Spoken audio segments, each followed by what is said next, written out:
স্বরাষ্ট্র দপ্তর আমাদের স্বরাষ্ট্রমন্ত্রীর কাছে মহিষার কাছে কল করে কমপ্লেন জানাতে হয় যে আপনার ওই রাজ্যের মধ্যে ওই বিধানসভার একজন কেন্দ্রীয় মন্ত্রী রয়েছে, ওনার ভাই স্বনামধন্য, ওনার ভাই আমার বাংলাদেশ যত নেশা কারবারি যত নেশার প্রোডাক্ট আছে সমস্ত কিছু আমার বাংলাদেশে উনি পাড়ায়, উনাকে বললাম ওনার বিরুদ্ধে অ্যাকশন নিন। ওই অ্যাকশন নিল না। ছাত্রছাত্রীদের কল্যাণের সরকার ছিল, যুবদের কল্যাণ সরকার ছিল, এখন যেটা চলছে জুমলাবাদী সরকার, বাউতাবাদী সরকার মিথ্যা প্রতিশ্রুতি দিয়ে ক্ষমতায় বসে তারা এই কাজটা।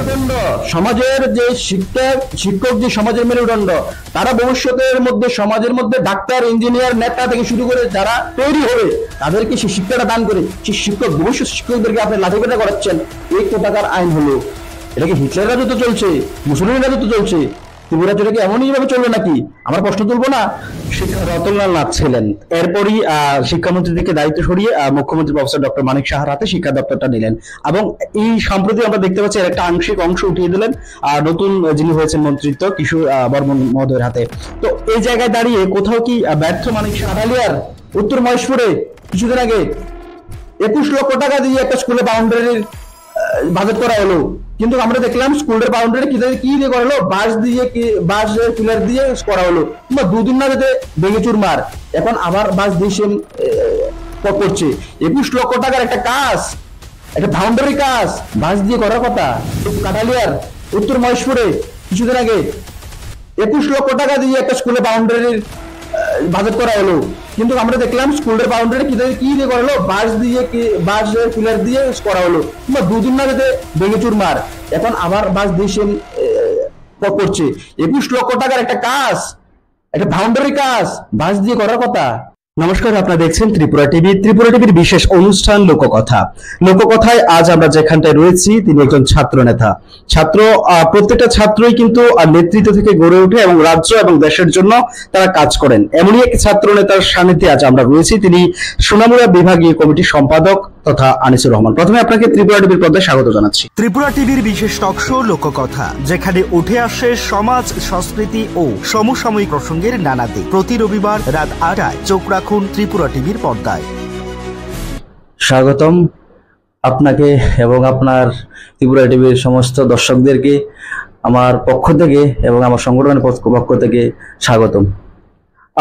আনিসুর বাবু, প্রথমে জানতে চাইবো, রাজ্য রাজনীতির বাইরে গিয়ে যদি ত্রিপুরার সোনামুড়া বিভাগে আপনি দায়িত্বে রয়েছেন, ঠিক এই জায়গায় দাঁড়িয়ে বর্তমানে বাম থেকে শুরু করে বাম ছাত্র নেতা যারা রয়েছেন তাদের অবস্থানটা কিরকম?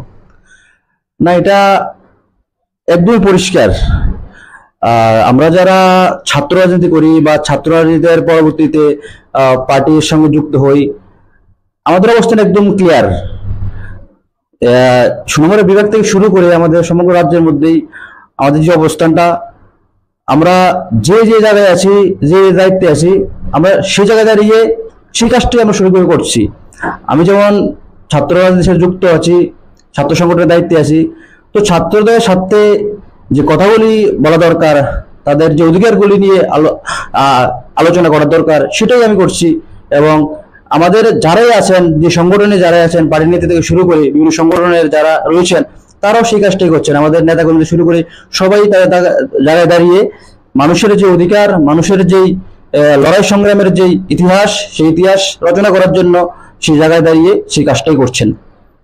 আপনারা ছাত্র নেতা, যেহেতু বামেদের পক্ষ থেকে এসএফআই, এই এসএফআই এর প্রতিপক্ষ হিসেবে যারা বর্তমান শাসক দল রয়েছেন, তাদের কি কোনো সংগঠন মজবুত ভাবে কাজ করছে কিনা স্কুল কলেজগুলিতে? দেখুন, আমরা তো একটা বৈজ্ঞানিক মতাদর্শগত সংগঠন, এসএফআই ভারতের ছাত্র ফেডারেশন। এখন আমাদের অপোনেন্টে যারা রয়েছেন এবিপিবি, যেটা বিজেপির নয়, তারা আরএসএস এর সেটা সংগঠন। বিজেপি ছাত্র সংগঠন, তারা কাজ করেন, কিন্তু সেটা আরএসএস এর একটা সংগঠন এবিপিবি।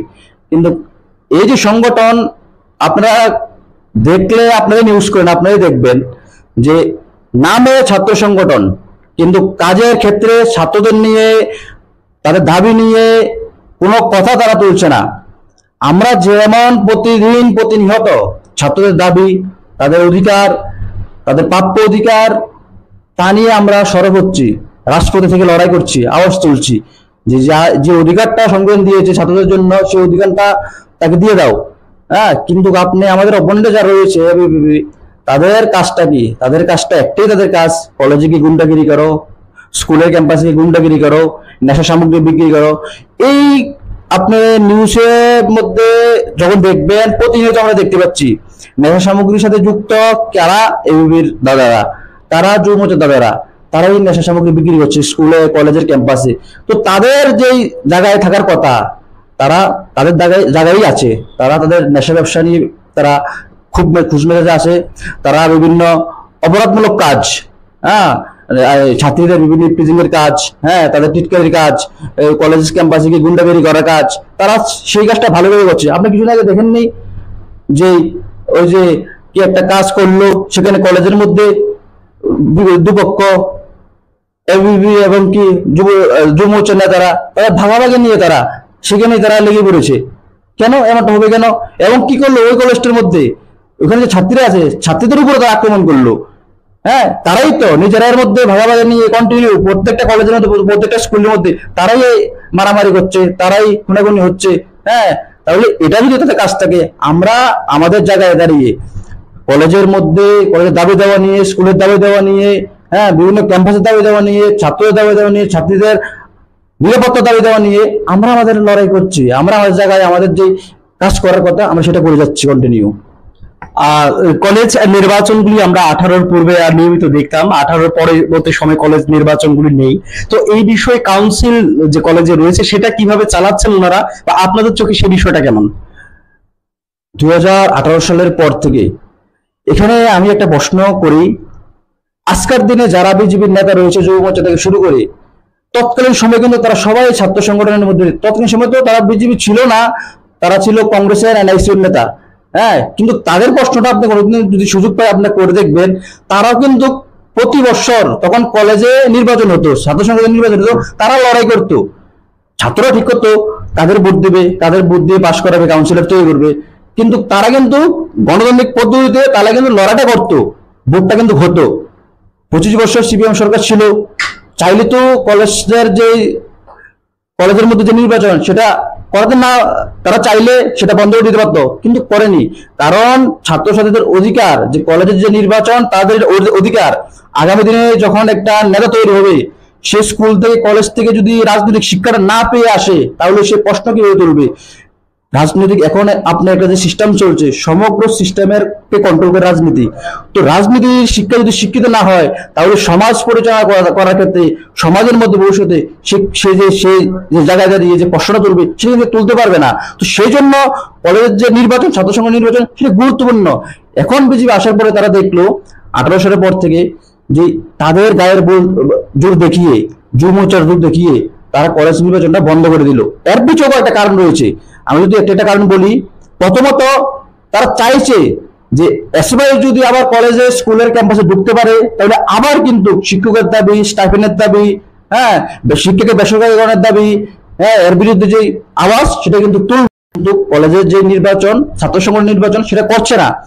এর আরেকটা কারণ হলো কলেজের মধ্যে যে উন্নয়নমূলক টাকাগুলো আসে, কলেজের উন্নয়নমূলক যে ফান্ডের যে টাকাগুলো আসে, সেটা কিন্তু আমরা আগে দেখতাম 18 সালের আগে যে কলেজ কাউন্সিল নির্বাচন করে, ছাত্র সংগঠন নির্বাচন করে, যারাই কাউন্সিল গঠিত হয় একটা টিম ওয়ার্ককে দায়িত্ব দেওয়া হয়, তুমি এই দপ্তরের, তুমি এই দপ্তরে, তুমি এই দপ্তরে। এমনকি বর্ষ শেষে তারা আবার হিসাবটা মিলিয়ে দেয় যে আমার এই দপ্তরে আমার এত টাকা এসছে, আমি এত টাকা খরচ করেছি, এত টাকা আমার ফান্ডে রয়েছে।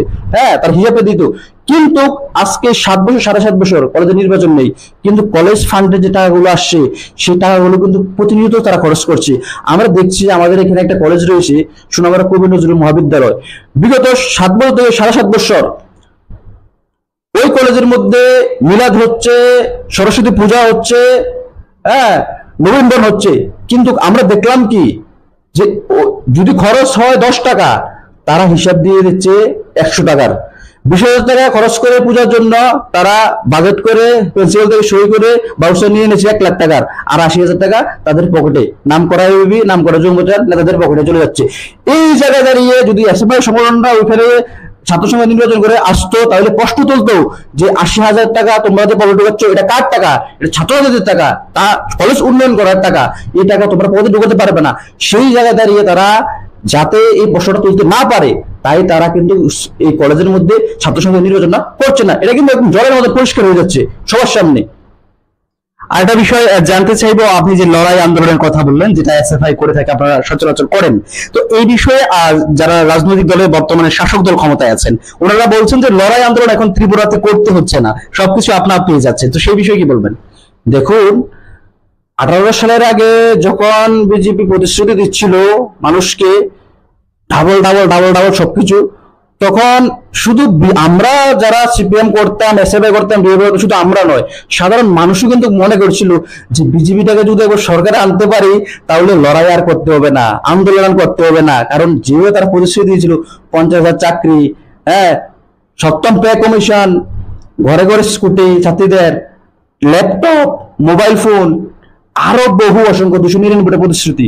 তো মানুষও মনে করেছিল যে বিজেপি সরকার যদি গঠিত হয় তাহলে মনে হয় লড়াই সংগ্রাম আর করতে লাগবে না, কারণ কেন্দ্র বিজেপি সরকার, রাজ্য বিজেপি সরকার টাকা আর টাকা, হ্যাঁ, টাকা দিয়ে রাজ্যকে একদম ভরপুর করে দেবে, হ্যাঁ, তুই লড়াই সংগ্রাম করতে হবে। কিন্তু আমরা কি দেখলাম, 18 সালের আগে সিপিএম সরকার ছিল, কেন্দ্রে একটা আলাদা সরকার ছিল, কিন্তু সেই জায়গায় দাঁড়িয়ে কন্টিনিউ লড়াই সংগ্রাম করে আমরা ত্রিপুরার উন্নয়নের জন্য স্কুল কো, রাস্তা কো, হসপিটাল কো, সবকিছু আমরা করেছি। আজকের দিনে যারা প্রশ্নটা তুলছে না যে লড়াই করতে হয় না, হ্যাঁ, সবকিছু কিছু সরে দিয়েছে, তারা যে শিক্ষিত হয়ে যে প্রশ্নটা তুলছে, সেই জায়গায় গিয়েছে, যে স্কুলে পড়াশোনা করেছে, যে রাস্তাটা দিয়ে পড়াশোনা করার জন্য বাজারে যাচ্ছে বা শিক্ষালয়ে যাচ্ছে, বিদ্যালয়ে যাচ্ছে, কলেজে যাচ্ছে, বাজারে যাচ্ছে, সেটা কিন্তু বাম সরকার করে দিয়েছিল। হ্যাঁ, ওই লড়াই সংগ্রামের ফল কিন্তু কিন্তু আজকের দিনে দাঁড়িয়ে আমরা দেখছি যে ত্রিপুরা রাজ্যের মধ্যে কিছুই হচ্ছে না। একটাই কাজ হচ্ছে নেশার রমরমা, নেশার বাণিজ্য। কারা করছে? বিজেপি নেতারা করছে। কারা করছে? মন্ডলের নেতারা করছে। কারা করছে? যুব মোর্চার নেতারা করছে। কারা করছে? এই নেতারা করছে। তো সে জায়গায় দাঁড়িয়ে লড়াই ছাড়া কোনো কিছু হয় না। আমি একটা উদাহরণ দিতে চাই, একটা বাচ্চা ছেলে, সে সদ্য জন্মগ্রহণ করেছে, সে যদি কান্না না করে তার মা কিন্তু দুধটা দেবে না, মনে করবে যে ঠিক আছে। যখন সে কান্না করবে মা বুঝতে পারবে যে আমার বাচ্চাটার খিদে লেগেছে, তাকে দুধ দিতে হবে। সেই জায়গায় দাঁড়িয়ে লড়াই সংগ্রাম ছাড়া কোনো কিছু হয় না। এই যে তাদের মুখের যে কথা, যে প্রতিশ্রুতি, সেটা এখন বাস্তবে প্রমাণিত। তারা একরকম বলেছে, এখন আরেকরকম করছে। এই যে এত হাজার হাজার কোটি টাকা তারা, বিপ্লব কুমার দেব যখন মুখ্যমন্ত্রী ছিল তখন কিন্তু আপনারা মানে প্রত্যেকে সবাই গিয়ে ঘোষণা করতেন, আপনারা একটা, তারা 100টা স্কুল কিন্তু বিদ্যালয় আওতায় নিয়ে এসেছিল। আমি টপিকটা পরে আসছি, শুধু একটা কথা এখানে বলে দিই, তিনি কিন্তু সবাই গিয়ে বলতেন আমি বিদ্যালয়দের জন্য কেন্দ্রীয় সরকারের কাছে 500 কোটি টাকা চেয়েছিলাম, আমাকে 1,500 কোটি টাকা দিয়ে দিল। আমি চেয়েছিলাম 1,000 কোটি, আমাকে 5,000 কোটি টাকা দিয়ে দিল। আমরা প্রশ্ন করতে চাই বিপ্লব বাবু, এখন যারা বিজেপির দায়িত্বে আছেন, বিজেপির মুখ্যমন্ত্রী মানিক শাহ থেকে শুরু করে, যে ওই টাকাগুলো কোথায় গেল? ওই টাকাগুলো তো একটা স্কুল হয়নি, একটা কলেজ হয়নি, একটা উন্নয়নমূলক কাজ হয়নি, একটা বিল্ডিং তৈরি হয়নি, তাহলে এই টাকাগুলো কোথায় গিয়েছিল? তাদের তো ডাবল ইঞ্জিনের সরকার, না চাইতে টাকা দিয়ে দেয়। আমরা না গরিবের সরকার ছিলাম তৎকালীন সময়ে, আমরা লড়াই করে সংগ্রাম করে আমরা টাকা নিয়ে আসতাম, কিন্তু তারা তো চাইলে দিয়ে দেয়, ডাবল থেকে ডাবল দিয়ে দেয়। কিন্তু এই টাকাগুলো কোথায় গেল? প্রশ্ন কিন্তু তারা দিতে পারেনি, উত্তর তারা সদস্য দিতে পারেনি। তারা, আমরা প্রশ্ন করেছি বিধানসভায়, যখন এই প্রশ্ন করা হয় সবার মুখ তারা নিজের দিকে দিয়ে রাখে, প্রশ্ন উত্তর তারা দিতে পারে না। কারণ তারা যাই বলেছে, যাই করেছে, সব ভাউতাবাজি, সব জুমলাবাজি। তারা, এই সরকারটাই জুমলাবাজি সরকার। লড়াই ছাড়া, আন্দোলন ছাড়া কোনো কিছু হয় না। মানুষ যে স্বপ্ন দেখেছিল 18 আগে যে এই সরকারটাকে আনলে হয়তোবা লড়াই ছাড়া, সংগ্রাম ছাড়া, মিছিল ছাড়া, মিটিং ছাড়া হয়ে যাবে, কিন্তু হচ্ছে না। কিন্তু আমি বলতে চাই কি, তারা বলছে মিছিল করতে হয় না, মিটিং করতে হয় না। প্রত্যেকদিন তো বিজেপির মিটিং হচ্ছে, মিছিল হচ্ছে, মানুষকে জোর করে হচ্ছে। এখন তো আরো আরো ভয়াবহ অবস্থা। এখন যদি আপনি মিছিলে না যান, আপনার দোকানটা খুলতে পারবেন না। আপনি যদি মিছিলে না যান, আপনার রাবার বাগানটা পুড়ে যাবে। আপনি যদি মিছিলে না যান, আপনার যে রেগার কাজ সেটা বন্ধ করে দেবে। এখন তো আরো ভয়াবহ অবস্থা। মানুষকে জোর করে নিতে হচ্ছে মিছিলের মধ্যে, যে তুমি যেতেই হবে সবার মিছিলে, না হলে তোমার যে জীবন জীবিকার জন্য যে রুটি যে মাধ্যমটা রয়েছে সেটাকে আমরা নষ্ট করে দেবো, সেটাকে আমরা ধ্বংস করে দেবো। এখন তো আরো প্রশ্ন এসে দাঁড়িয়েছে যে মানুষ শিক্ষা নিচ্ছে যে আগে যে সরকার ছিল সেটাই ভালো ছিল, সেটাই জনকল্যাণমূলক সরকার ছিল, ছাত্রছাত্রীদের কল্যাণের সরকার ছিল, যুবদের কল্যাণের সরকার ছিল। এখন যেটা চলছে জুমলাবাজি সরকার, ভাউতাবাজি সরকার, মিথ্যা প্রতিশ্রুতি দিয়ে, হ্যাঁ, ক্ষমতায় বসে তারা এই কাজটা করছে। এটা প্রসঙ্গ যেহেতু একটু করে টানলেন, এনসিআরটি থেকে বিদ্যাজ্যোতি, যেটা আমূল পরিবর্তন আনার কথা ছিল রাজ্য শিক্ষা দপ্তরতে, তো সেখানটায় দাঁড়িয়ে কি কোথাও আপনাদের চোখে পড়ছে যে আমূল শিক্ষানীতির পরিবর্তন ঘটেছে কিনা রাজ্যে? এই যে বিদ্যাজ্যোতির কথা তারা বলেছিল, তারা প্রথমে কি করেছিল, আমি যদি একটা একটা স্টেপে আসি, তারা 100টা স্কুলকে বিদ্যাজ্যোতি আওতায় নিয়ে এসেছিল। এখন আমাদের প্রশ্ন, আমরা প্রথমে কিন্তু বিদ্যাজ্যোতি আমরা বিরোধিতা করিনি। আমাদের ক্লিয়ার কাট কথা, আমাদের সংগঠন, আমাদের পার্টি, আমরা ক্লিয়ার কাট বলেছি একদম সোজা সাপটা কথা আমরা বলেছি যে আপনারা 100টা স্কুলকে কেন নেবেন বিদ্যাজ্যোতি? যদি বিদ্যাজ্যোতি এতই ভালো হয়, এতই সুফল হবে, ছাত্রদের এতই মানে সব দিকে উন্নতি হবে এই স্কুলে পড়াশোনা করে, তাহলে ত্রিপুরাতে যতগুলো স্কুলে সবগুলো নেন না, আপনারা কেন নেবেন? তারা একটা পলিটিক্স করেছে, তারা একটা কূটনীতি খেলেছে, সেটাই আপনারা বলছি। তারা বেছে বেছে ত্রিপুরাদের 100টা স্কুলকে নিয়েছে। আর ওই স্কুলগুলো কোন স্কুল? যে স্কুলগুলোর মধ্যে 99% 100% রেজাল্ট ভালো হতো। ওই স্কুলগুলোর মধ্যে 100 জনের মধ্যে 90 জন 95 জন ফার্স্ট ডিভিশন সেকেন্ড ডিভিশনের স্টুডেন্ট ছিল। নামি দামি শিশু বিহার, নেতাজি বিদ্যালয়, হ্যাঁ, সব নামি দামি স্কুলগুলোকে তারা, যে স্কুলগুলোতে আগেই পাশের হার রেজাল্ট ভালো হতো, সেই স্কুলগুলো তারা বাছাই বাছাই করে বিদ্যাজ্যোতি আওতায় নিল। তাদের প্ল্যানটা ছিল যে এই বিদ্যাজ্যোতি আওতায় যখন আমি ভালো স্কুলটিকে নেব, তখন বাইরে হবে, তখন কিন্তু এই 100 স্কুল আগেই ভালো অবস্থায় রয়েছে, এই 100 স্কুলের মধ্যে যখন রেজাল্ট আবার ভালো হবে, তখন তারা গর্ব করে বলতে পারবে, দেখেছো এই স্কুলের রেজাল্টটা কেন ভালো হলো? কারণ এটা বিদ্যাজ্যোতি আওতায় নিয়ে আসা হলো। তারা কিন্তু এই পলিটিক্সটা খেলেছিল, কিন্তু তাদের এই পলিটিক্স মুখ থুবড়ে পড়েছে। কারণ আমরা দেখেছি বিদ্যাজ্যোতি আওতায় যে স্কুলগুলো নিয়ে আসা হলো, সিলেকশনটা নেওয়া হলো, দেখা গেল যে এই বাচ্চাদের ওই স্কুলগুলো পড়ার ক্ষেত্রে, টিউশন করার ক্ষেত্রে, শিক্ষকের ক্ষেত্রে, কারণ প্রশিক্ষণ তো কোনো শিক্ষক নেই, তারা বলেছিল যে বিদ্যাজ্যোতি আওতায় যে স্কুলগুলো থাকবে সাবজেক্ট ওয়াইজ প্রশিক্ষণপ্রাপ্ত শিক্ষক থাকবে, এবং যে সরঞ্জাম থাকবে একদম বিদ্যালয় পরিকাঠামো পরিচালনা করার জন্য একদম উন্নত মানের থাকবে। কিন্তু আমরা দেখলাম যে স্কুলগুলো আগে ছিল, শুধু নামটা চেঞ্জ করেছে, বিদ্যালয় আওতায় নিয়েছে, কিন্তু যে পরিকাঠামো যে সমস্তটা আগে ছিল, হ্যাঁ, তো সে জায়গায় দাঁড়িয়ে সিবিএসসির সাথে পড়ালেখা করতে গিয়ে বাচ্চাদের অনেকটা অসুবিধা হয়েছে। এবং এই যে রেজাল্ট এবার যে বেরোলো, বিদ্যালয় স্কুলগুলা মুখ থুবড়ে পড়ার মতন কথা।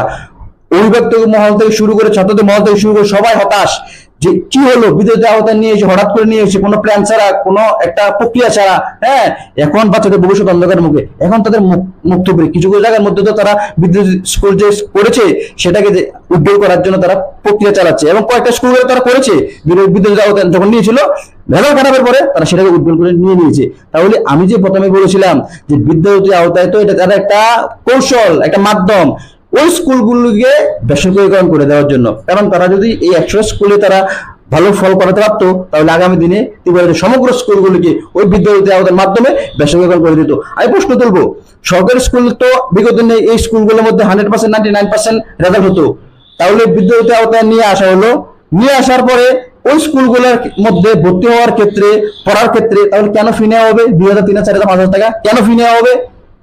কারণ তাদের পিছনে একটা প্ল্যান, যে ওই স্কুলগুলোকে আস্তে আস্তে করে বেসরকারি করে দেওয়া।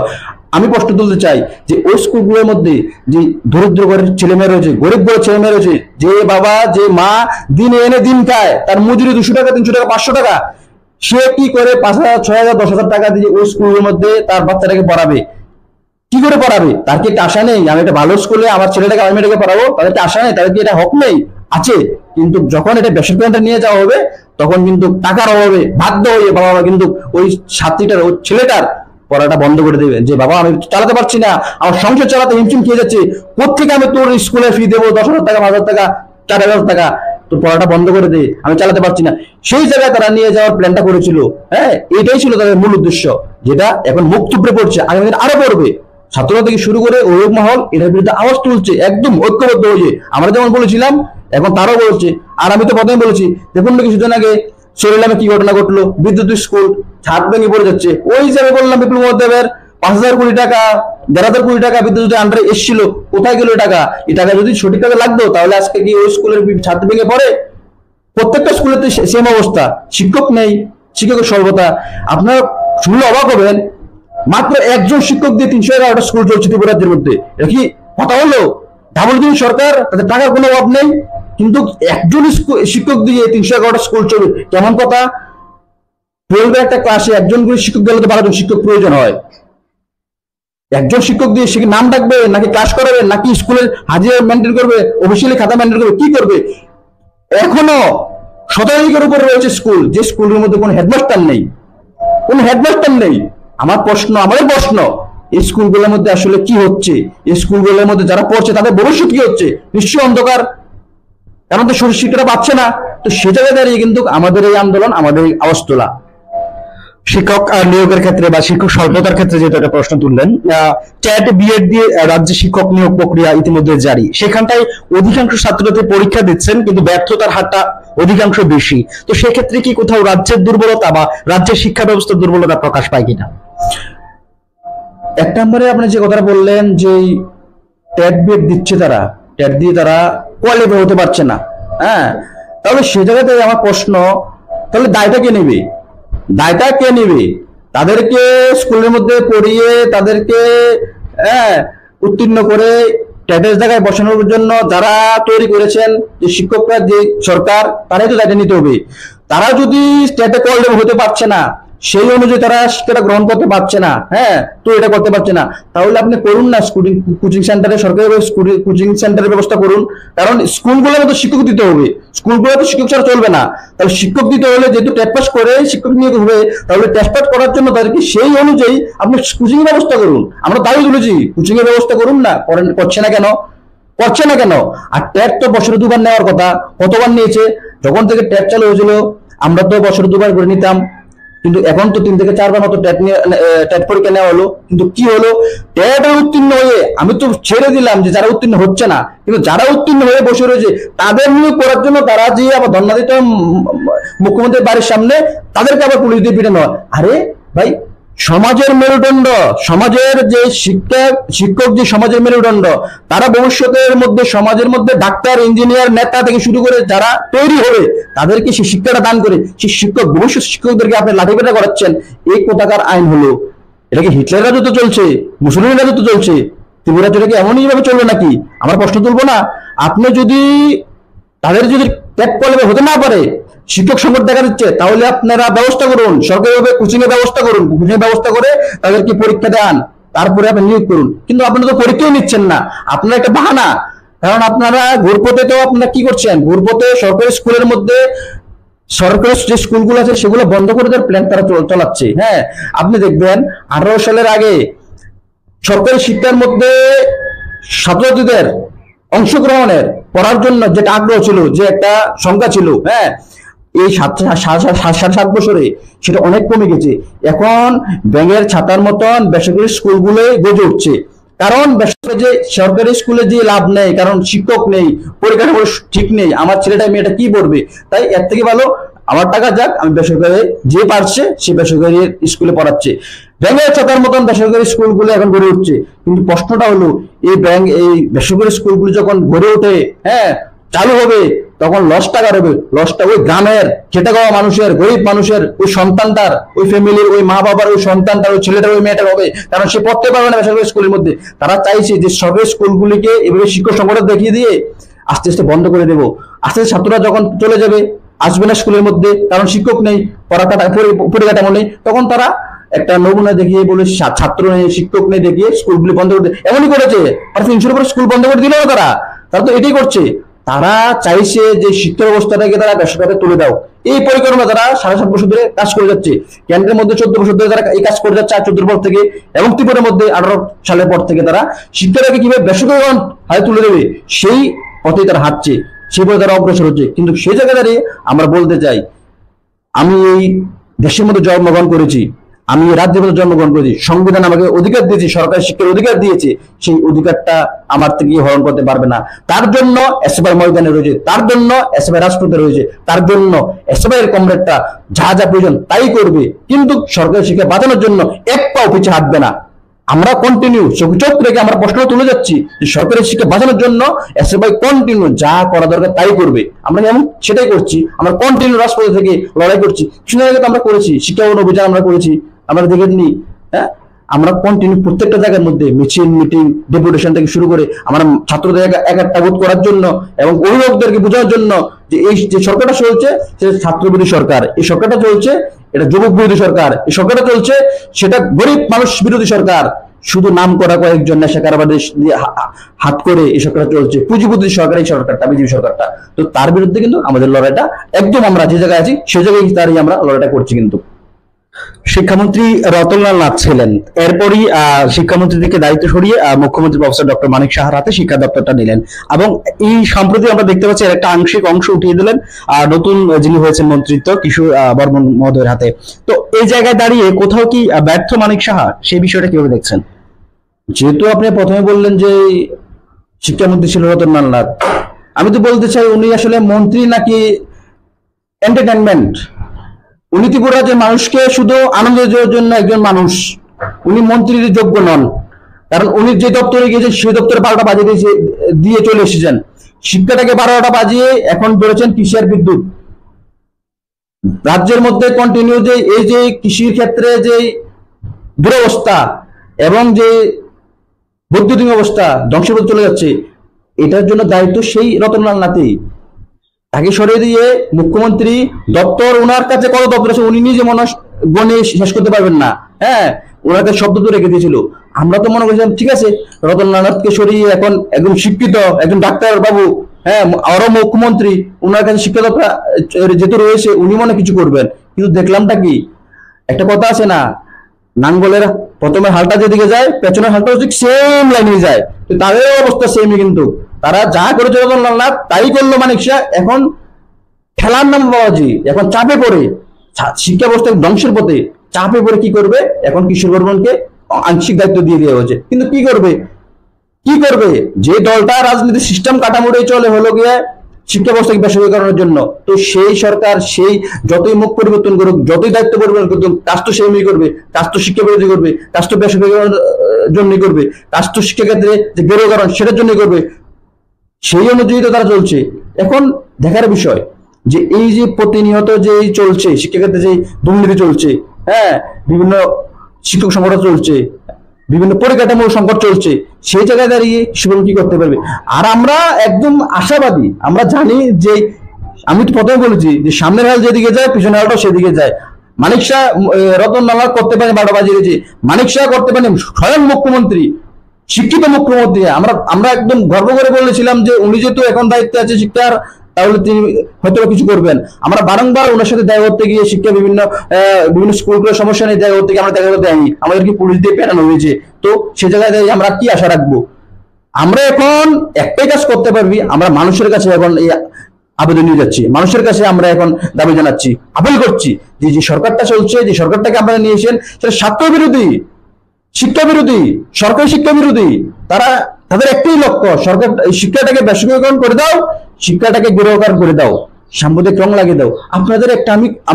আপনাদের এই যে রিপোর্টের মাধ্যমে আমি একটা জিনিস উঠাতে চাই, এই 7.5 বছরে স্কুলে পড়ে 10 বছর 12 বছর 14 বছর 15 বছর ছোট ছোট বাচ্চারা, আমার ভাই বোন ছোট ছোট, তারা স্কুলে যায়, তাদের এখন পড়ার বয়স, জানার বয়স, তারা ভবিষ্যতে একটা জায়গায় যাবে। তাদের মধ্যে সাম্প্রদায়িকরণ করার জন্য, তাদের মধ্যে সাম্প্রদায়িক বিষটা এমন ব্যবহার ঢুকে দিচ্ছে, একদম পিছনে তত্ত্ব দিয়ে একদম প্ল্যান করে তারা হিন্দু মুসলিম মন্দির মসজিদে তারা বিভেদ সৃষ্টি করে যাচ্ছে।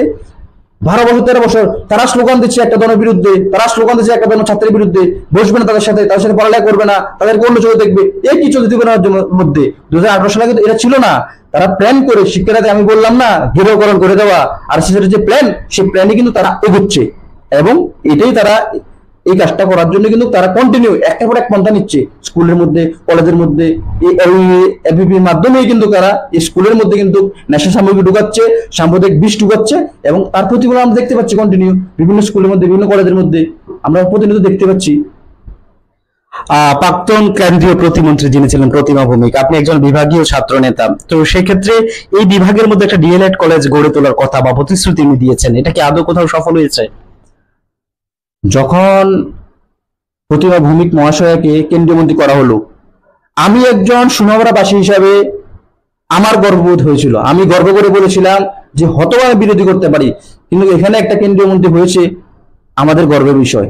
আমরা আশা নিয়ে বুক বেঁধেছিলাম যে উনার হাতে টাকা রয়েছে, ক্ষমতা রয়েছে, প্রশাসন রয়েছে, উনি একটা জায়গায় গিয়ে পৌঁছেছেন, হয়তোবা সুনামরার জন্য অনেক কিছু করবেন।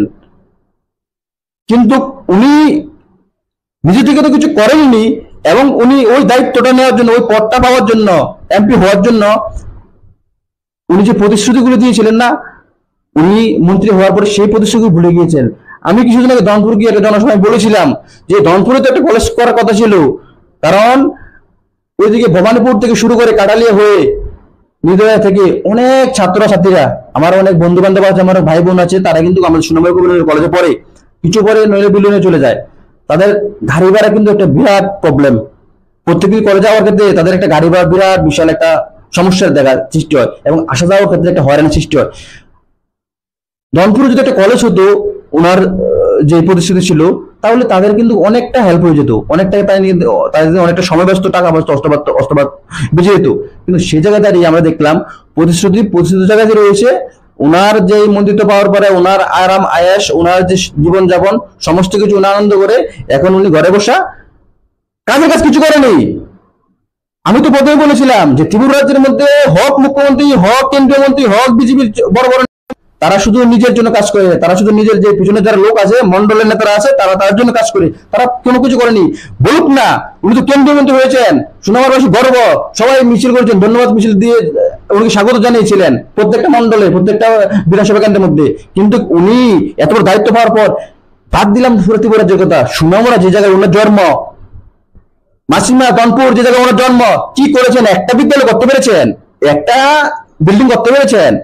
2018 সালে যে স্কুলগুলি করে দিয়েছে বামপন্থী সরকার, সেই স্কুলগুলিকে মেনটেন্স করতে পারে না। আপনারা দেখেছেন এই কাঠালিয়ার উত্তর মহেশপুরে কিছুদিন আগে 21 লক্ষ টাকা দিয়ে একটা স্কুলে বাউন্ডারির বাজেট করা হলো, কিন্তু আমরা দেখলাম স্কুলের বাউন্ডারি কি দিয়ে করা হলো, বাঁশ পিলার দিয়ে করা হলো, দুদিন না যেতে ভেঙে চুরমার, এখন আবার বাঁশ দিয়ে সে করছে। 21 লক্ষ টাকার একটা কাজ, একটা বাউন্ডারি কাজ বাঁশ দিয়ে করার কথা। দুর্নীতিটা আপনারা দেখছেন না কোথায় গিয়ে বসেছে? কারা করছে? ওই তো শাসক দলের নেতারাই করছে, মন্ডল নেতারাই করছে, যুব নেতারাই করছে। তাহলে সে জায়গায় যদি দুর্নীতি শুরু হয়, আর এই দুর্নীতি কার প্রশ্রয় করছে? হাত কার মাথার মধ্যে? এই দিদির দাদার হাত, হাত তাদের হাত রয়েছে দেখি তো তারা এই দুর্নীতি করতে পারছে। নেশার রমরমা, যেহেতু বললেন আপনি একজন একটা নাম, মন্ত্রীর নাম আমি একটু বলতে চাই, ওনারই তো ভাই, যার নাম শুধু আমাদের ত্রিপুরা রাজ্যের মধ্যে নয়, আমাদের যে বর্ডার ক্রস করে আন্তর্জাতিক স্তর থেকে, বাংলাদেশ স্বরাষ্ট্র দপ্তর আমাদের স্বরাষ্ট্র মন্ত্রীর কাছে, মহিষার কাছে কল করে কমপ্লেন জানাতে হয় যে আপনার ওই রাজ্যের মধ্যে ওই বিধানসভার একজন কেন্দ্রীয় মন্ত্রী রয়েছে, ওনার ভাই স্বনামধন্য, ওনার ভাই আমার বাংলাদেশ যত নেশা কারবারি, যত নেশার প্রোডাক্ট আছে সমস্ত কিছু আমার বাংলাদেশে উনি পাঠায়, ওনাকে বললাম ওনার বিরুদ্ধে অ্যাকশন নিন। ওই অ্যাকশন নিল না, সেটাকে শুধু আমরা বলছি। এই যত নেশা কারবার চলছে কারা করছে? সমস্ত বিজেপি নেতারা করছে, বড় বড় তাবড় নেতা, মন্ডলের নেতারা করছে। এই নেশার মাধ্যমে ছাত্র সমাজকে, যুব সমাজকে ডুবিয়ে দিয়ে, ছাত্রদের যে শিক্ষার অধিকার সেটাকে ভুলিয়ে দিয়ে, যুবকদের যে চাকরি পাওয়ার অধিকার, কর্মসংস্থানের অধিকার সেইটা ভুলিয়ে দেওয়ার জন্য তাদের কিন্তু নেশা কারবারি, নেশা রমরমা তারা কিন্তু প্ল্যান করে করছে। কারণ আমি একটা কথা বলছি, নেশা এমন একটা জিনিস, যে জিনিসটা নেশাটা একবার যখন আপনি এটা আসক্ত হয়ে যাবেন, আপনি যখন নেশাটা গ্রহণ করবেন, আপনি কি রাত হচ্ছে না দিন হচ্ছে, রাত চাচ্ছে না দিন যাচ্ছে, আপনি বলতে পারবেন না। আপনাকে সবকিছু যেমন কেমন মনে হবে। তো সে জায়গায় দাঁড়িয়ে সেই এবার বিএড গ্রাজুয়েশন কমপ্লিট করা হোক, 12 পাস হোক, সে আরো শিক্ষিত হোক, মাস্টার ডিগ্রি করা হোক, সে কিন্তু যে সে অধিকারটা, যে চাকরির অধিকার, কর্মসংস্থানের অধিকার, সে কিন্তু সে প্রশ্ন তুলতে পারবে না, কারণ সে নেশায় বিভোর হয়ে গেছে, নেশায় আসক্ত হয়ে গেছে।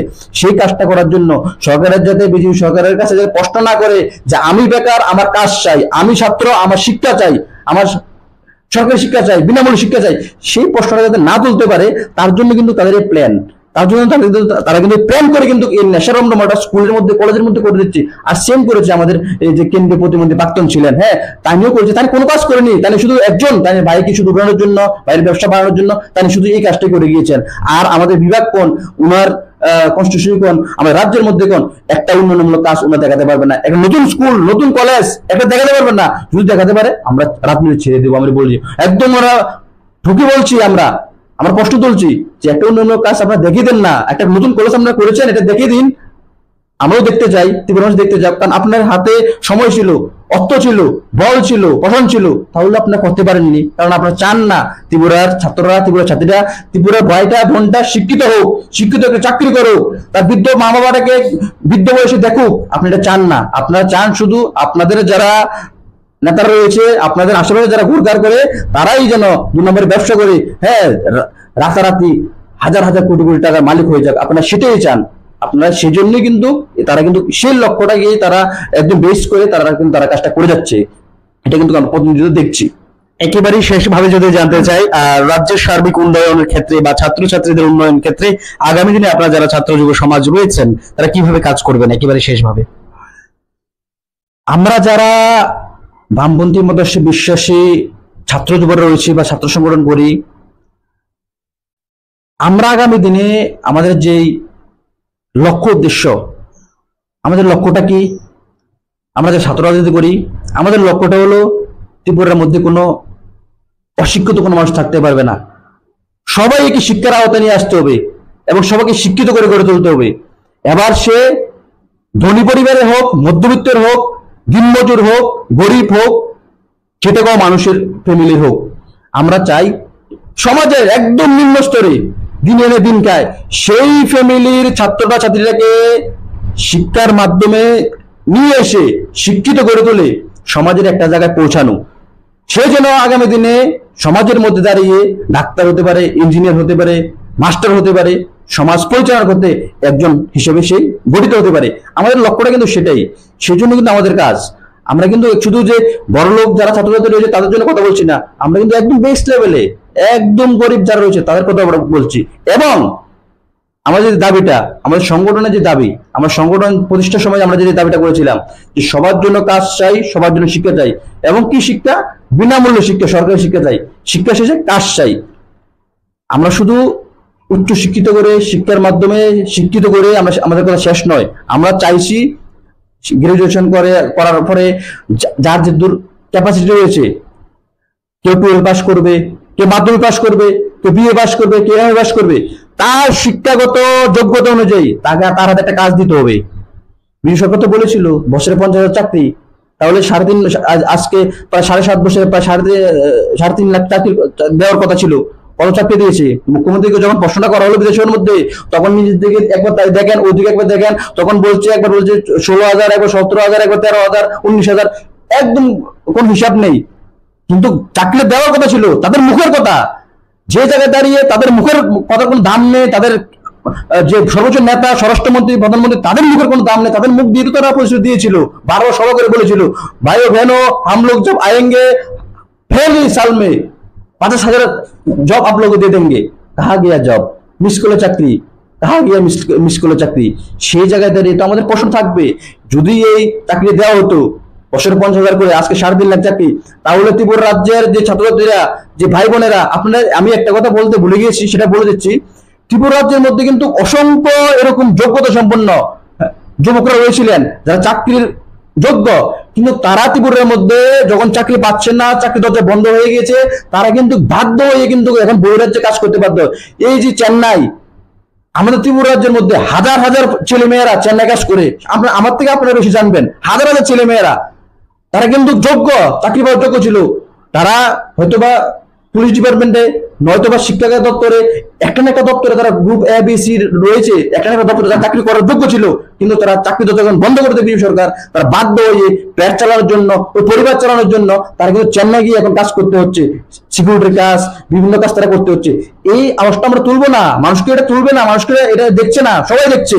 তো সে জায়গায় দাঁড়িয়ে আগামী দিনে আমাদের দাবি থাকবে, আমাদের লড়াই আন্দোলনের যে আমরা যে উদ্দেশ্য নিয়ে যাচ্ছি, যে সবাইকে শিক্ষিত করে, সবাইকে শিক্ষিত করে তাদের হাতে একটা কাজ, কর্মসংস্থান, তাদের কোয়ালিটি অনুযায়ী সেই জিনিসটা করার জন্য আমাদের দাবি থাকবে।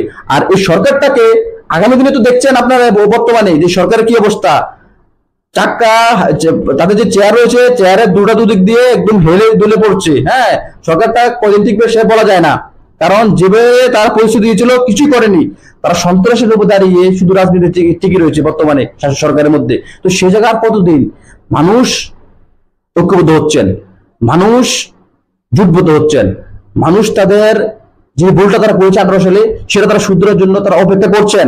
তারা বলছেন যে সিপিএম সরকার ছিল মানব দরদী সরকার, সিপিএম সরকার ছিল ছাত্র দরদী সরকার, সিপিএম সরকার ছিল যুবক দরদী সরকার, খেটে খাওয়া মানুষ দরদী সরকার। সেই সরকারটাকে আমরা আবার আনতে চাই, আমরা আবার এনে এই রাজ্যটাকে উন্নতি করার জন্য তাদের হাতে আমরা দায়িত্ব দিতে চাই।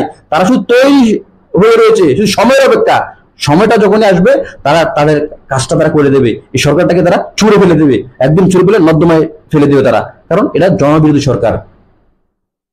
একেবারেই সবার জন্য শিক্ষা চাই, সবার জন্য কাজ চাই, এই আঙ্গিকেই কিন্তু এসএফআই লড়াই করছেন এবং ওনারা ওনাদের লড়াইটাকে জারি রাখছেন। আজকের লোককথার বিশেষ অনুষ্ঠানে এতক্ষণ আমাদের সাথে ছিলেন সুনামুরা বিভাগীয় এসএফআই নেতা আনিসুর রহমান। আপনাদেরকে ত্রিপুরা টিভির পর্দায় পরবর্তী অনুষ্ঠানগুলির জন্য আমন্ত্রণ জানিয়ে আজকের মতো বিদায় নিচ্ছি। শুভরাত্রি।